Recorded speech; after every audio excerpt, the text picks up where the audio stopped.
ڕاگەیەندراوێک لە ناوەندی هەڵبژاردننی کۆمەڵی ئیسلامی کوردستانەوە.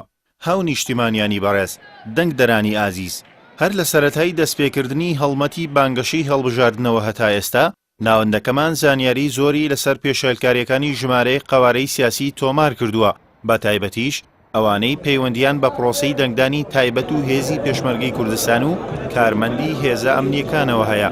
لە دیارترینی ئەو پێشێلکارەیانەش وەرگرتنی کارتی دەنگدانە لە کارمەندی هێزە ئەمنی و سەربازیەکان و کۆپیکردنیانە بە ناوی ئەوەی گوایە لە دوای پرۆسەی دەنگدان ئەوان چاودێری دەنگەکانیان دەکەن و دەزانن کێ دەنگی بە چ لیست و کاندیدێک داوە. بەو کارەشیان ئەو لیست و قەوارانە دەیانەوێت ترس لە دڵی دەنگدەرانی تایبەت دروست بکەن و لە ژێرفشاردا ئاڕاستەی دەنگدانیان پێ بگۆڕن. ئێمە لە ناوەندی هەڵبژاردننی کۆمەڵی ئیسلامی ئەم چەند خاڵی خوارەوە لەو بارەیەوە دەخەینە ڕوو.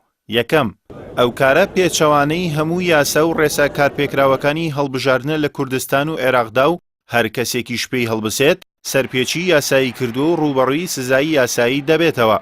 دووەم، ئەو جۆرە کارانە تەنها بۆ دروستکردنی فشارە لەسەر دەنگدەر بە مەبەستی ئەوەی ناچاریان بکەن دەنگ بە لیست و لایەنێکی دیاریکراو بدەن. ئەو کارانە هیچ نین جگە لە پڕۆپاگەندەی سیاسی و دەرونی. سێهەم، هیچ کەس و حیزبێک لە ڕووی هونەریەوە لە توانای دانیە چاودێری پرۆسەی دەنگدان بکات تا بزانێت کێ دەنگی بە چ لیست و کاندیدێک داوە، چ لە ڕۆژی دەنگدان و چ لە دوای پرۆسەی دەنگدانیش. چوارەم، ئەو کارەی هەندێک لیست و قەوارەی سیاسی گزارش لە شڵەژانی سیاسی و جەماوەری و شکستی گەورەیان دەکات لە هەڵبژاردنەکانی ئەنجومەنی نوێنەرانی عێراقدا.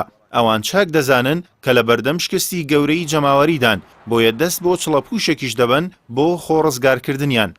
لێرەوە بۆ ئێوەی ئازیز دووپات دەکەینەوە کە ئەو کارەی لەگەڵیەوە دەکرێت تەنها دروستکردنی فشارە و هیچی تر.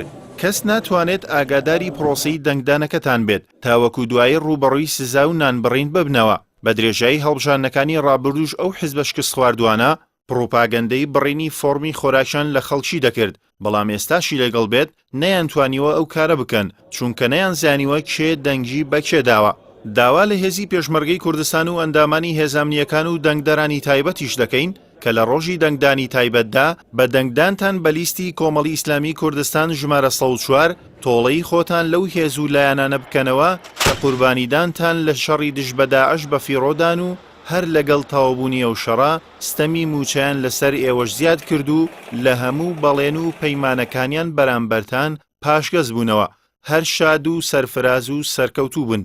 کۆمەڵی ئیسلامی کوردستان، ناوەندی هەڵبژاردن.